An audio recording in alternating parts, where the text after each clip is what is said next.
राम मंदिर के नाम पर सियासत एक बार फिर गर्मा गई है। अकोला में कांग्रेस ने बड़े राम मंदिर परिसर में अनोखे अंदाज में गांधीगिरी आंदोलन किया।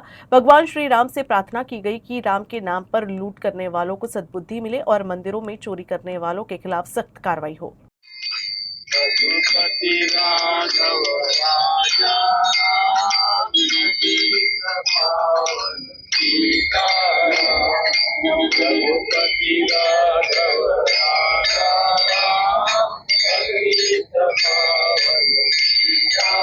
प्रभू रामचंद्र हा राजकारणाचा विषय नाही, पण जी चोरी झाली ती आमच्या आस्थेची, आमच्या तमाम हिंदू बांधवांच्या भावनेची चोरी झाली आणि भारतीय जनता पार्टी तिथं अजूनही दुर्लक्ष करताय।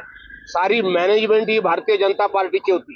संपतरायपासून जे सर्व लोक अटक झाले किंवा त्या चोरीत पकडले गेले ते सगळे भारतीय जनता पार्टीचे होते।